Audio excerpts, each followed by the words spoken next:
ये बार बार आप लोग कहते हैं जी इमरान खान को लाया गया, और जो इमरान खान को लाया उसने पाकिस्तान के साथ बड़ी ज्यादती की। बिल्कुल ज्यादती की, लेकिन कभी आपने सोचा है कि इमरान खान को क्यों लाया गया है? जी ज़हीम कादरी साहब बड़ी जोर दी सिर लाया तुसी। इमरान खान को क्यों लाया गया? अब मैं आपके सामने एक सच्चाई जिसकी कोई तरदीद नहीं कर सकता वो मैं लेके आता हूं आपके सामने। इमरान खान को इसलिए लाया गया कि इसको लाना नहीं था। यह बात दुरुस्त है कि जनरल पाशा साहब जो है उन्होंने 2011 से काम शुरू किया था, लेकिन 2018 में इमरान खान को नहीं लाना था। 2018 के इलेक्शन से कुछ हफ्ते पहले एक मीटिंग थी। उस मीटिंग में थे जनरल कमर जवेद बाजवा साहब, उस वक्त के DGISI जनरल नवीद मुख्तार साहब, और उस वक्त के DGC जनरल फैज साहब। और उस मीटिंग में बुलाया गया पता किसको? शहबाज शरीफ साहब को। और शहबाज शरीफ साहब को बुला के ये कहा गया जी, पूछा गया ये बताएं जी कि अगर आप मुल्क के वज़ीर आज़म बन जाएं तो आपकी कैबिनेट में कौन कौन होगा? उन्होंने कहा जी कैबिनेट में वही होगा जिसके बारे में पार्टी जो है वो फैसला करेगी और जिसके बारे में नवाज शरीफ साहब बताएंगे। उन्होंने कहा अच्छा आपका जो वज़ीर ख़जाना और वज़ीर ख़ारजा वो कौन होगा? उन्होंने कहा जी पार्टी फैसला करेगी और नवाज शरीफ साहब बताएंगे। उन्होंने कहा अच्छा ये बताएं कि अगर हम आपको ये कहें कि आपने हर काम नवाज शरीफ से पूछ के नहीं करना तो ये कैसा रहेगा? तो उन्होंने बड़े तरीके से कहा जी कि देखिए मैं तो, मेरी बड़ी एक ओपन पोजीशन है, मैं तो इस्टेब्लिशमेंट से लड़ाई का हामी नहीं हूँ और ये मैं कुछ छुपा के तो बात करता नहीं, लेकिन देखिए मेरी पार्टी के लीडर नवाज शरीफ साहब हैं, तो आखिरी फैसला तो वही करेंगे और पार्टी करेगी। आप मुझसे ये तवक्को ना करें कि मैं नवाज शरीफ साहब जो है उनके खिलाफ जाऊंगा। जनाब वो बड़ी लंबी मीटिंग थी और मीटिंग का अख्ताम जो है वो ये हुआ कि शहबाज शरीफ साहब ने उनको कह दिया जी कि अगर आप ये समझते हैं कि आप मुझे वज़ीर आज़म बनाएंगे और वज़ीर आज़म बनने के लिए मैं अपने भाई का साथ छोड़ दूंगा, तो ये मैं आपके साथ झूठ नहीं बोलूँगा, मैंने ऐसा नहीं करना। तो साद रफीक साहब मैंने आपको 3 नाम बता दिए, कमर जवेद बाजवा साहब, नवीद मुख्तार साहब, जनरल फैज साहब। अब ये 3 तो पता नहीं आपको मिलेंगे नहीं मिलेंगे, आप इनसे पूछेंगे नहीं पूछेंगे। शहबाज शरीफ साहब तो आपको रोज ही मिलते हैं ना, उनको पूछ लेना।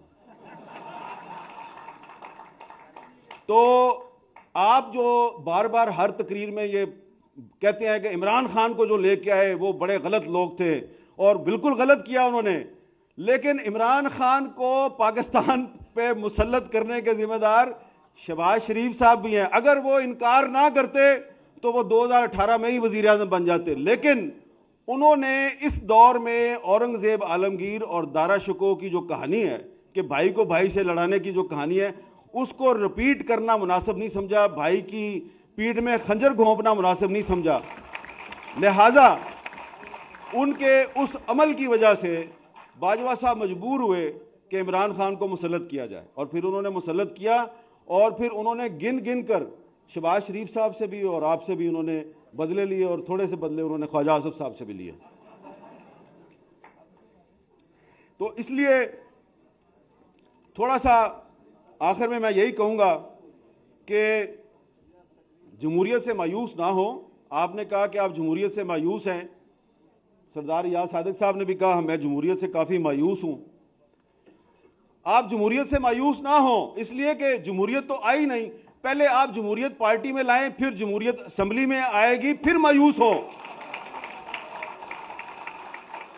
अभी आप जिस तरीके से आप कौमी असेंबली में PTI वालों ने इस्तीफे दिए हुए हैं, तो आप कहते हैं जी वो इस्तीफे ठीक नहीं दिए। भाई इस्तीफे तो दिए हैं ना, इस्तीफे कबूल करो, इस्तीफे कबूल करके उनके हलकों में बाई इलेक्शन कराओ।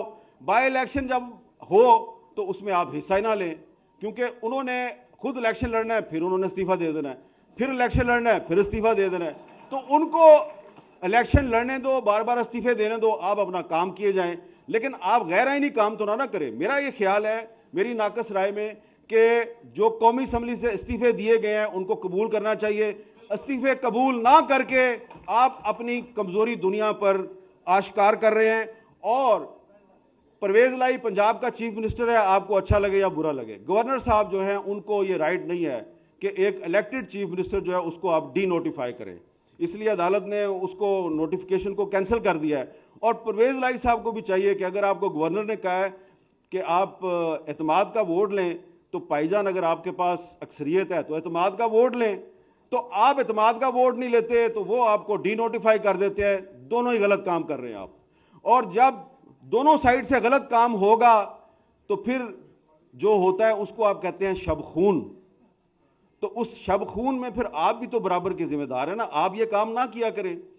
आप पार्टी में जमहूरियत लाएं, सही लोगों को असेंबलियों में लेके आए, तो ये काम नहीं होगा कि फिर लोटों के पीछे फिरते हैं आप और लोटों को सीट दे देते हैं आप अपनी, और अपनी पार्टी के लॉयल कारकुनों को कहते हैं कि इन लोटों को वोट दो।